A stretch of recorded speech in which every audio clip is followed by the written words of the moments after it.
ایک بزرگ فرماتے تھے اگر کسی کو تم برائی میں بھی دیکھو تو یہ سوچو ہو سکتا ہے اس کی زندگی کی آخری برائی ہو پھر وہ توبہ کر لے، اور میری زندگی کی ہو سکتا ہے یہ آخری نیکی ہو، مجھ سے کوئی گناہ سرزد ہو جائے۔ کتنے لوگ ہیں جو مرتبہ کمال پہ پہنچے لڑک گئے، بڑے بڑے لوگ تھے لیکن انجام ٹھیک نہیں ہوا۔ بلعم بن باورا کی مثال ہمارے سامنے موجود ہے۔ بنی اسرائیل کا مستجاب الدعوات ولی تھا، اور جب ہاتھ پھیلا کے منہ پہ ہاتھ پھیرتا تو ہاتھ بعد میں منہ پہ جاتے، قبولیت پہلے ہو جاتی۔ لیکن اسی کے بارے میں قرآن نے کہا نا، مثلہ کمثل الکلب، اس کی مثال کتے کی مثال ہے۔ زبان لٹک گئی تھی، زمین چاٹتا تھا، چونکہ اس کے ہاتھ نبی کے خلاف اٹھ گئے تھے۔ اس نے سمجھا تھا میں مستجاب الدعوات ہو گیا ہوں، اب جو چاہوں جس کے بارے چاہوں بد دعا کر دوں، لیکن بد دعا اپنے حق میں نکل گئی، زبان لٹک گئی۔ اس لیے میاں صاحب بولے، پڑھنے اتے مان کرینا نہ آکھی میں پڑھیا، او جبار کہار صداوے متا روڑ دیوے دودھ کڑیا۔ تو اس لیے ہر وقت ڈرتے رہو۔ ابھی ملیکہ کہتے ہیں میں نے 30 اصحاب رسول سے ملاقات کی ہے، 30 اصحاب رسول سے، تو میں نے ہر شخص کو فکر مند پایا ہے۔ وہ کہتے تھے ہمارا انجام ٹھیک ہو جائے، انجام ٹھیک ہو جائے۔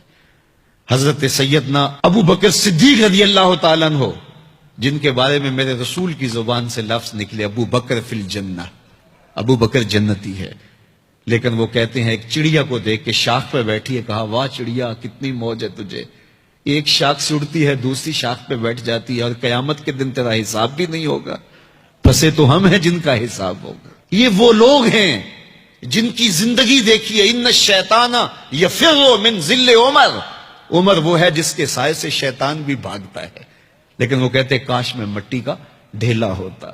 اللہ اکبر۔ حضرت عمر کہتے ہیں کہ اگر برابر سرابر بھی چھٹ گئے تو غنیمت جانیں گے، اگر برابر بھی چھٹ گئے تو پھر بھی غنیمت جانیں گے۔ یہ وہ لوگ ہیں جن کی زندگیاں تقوی سے عبارت تھی، اور اللہ کی خشیت جن کے سینوں کا نور تھا اور باطن کا سرور تھا۔ ہمارے بہت سارے معاملے اور بہت ساری خرابیوں کی جڑ یہ ہے کہ ہم نے اس دنیا کو اوڑھنا بچھونا بنا لیا۔ ایسے اس دنیا میں ہم زندگی گزار رہے ہیں جس طرح ہم نے اس دنیا سے کبھی جانا ہی نہ ہو۔ اس لیے دنیا کی بے رغبتی، دنیا کی بے رغبتی کا مطلب یہ نہیں ہے کہ ترک دنیا کیا جائے۔ اس پر صوفیاء نے جو بات کہی وہ بہت خوبصورت کہی۔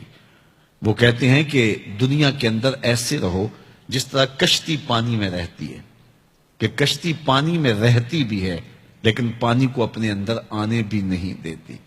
تم دنیا میں رہو، دنیا تمہارے اندر نہ رہے۔ اگر تم دنیا میں رہو گے تو خیر ہے، اگر دنیا تمہارے اندر رہی تو پھر کچھ نہیں بچ پائے گا۔ کشتی پانی میں رہے تو خود بھی تیرتی ہے، اوروں کو بھی تراتی ہے، لیکن اگر پانی کشتی میں آ گیا تو کشتی کو لے ڈوبے گا۔ اس کی رحمت کے دروازے کھلے ہیں، آج ہم اس کی چوکھٹ پہ آ جائیں، کل تو آنا ہی آنا ہے۔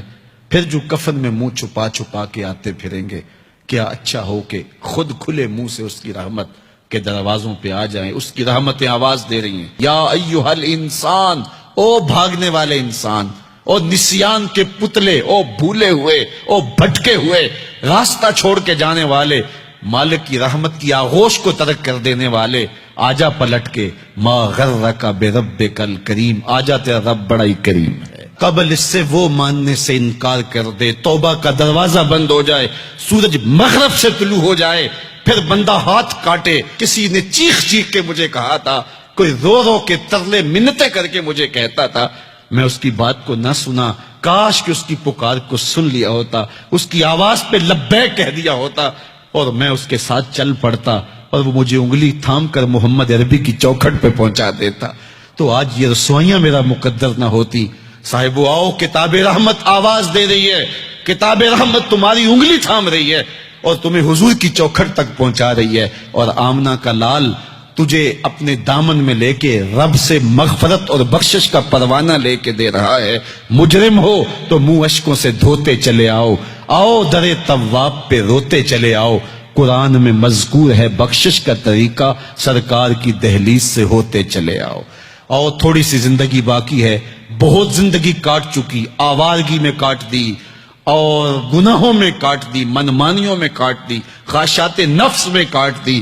آئیے ابھی سے اپنے اندر کو تبدیل کر لیجئے، اپنے احوال کی تبدیلی کا عزم مصمم کر لیجئے۔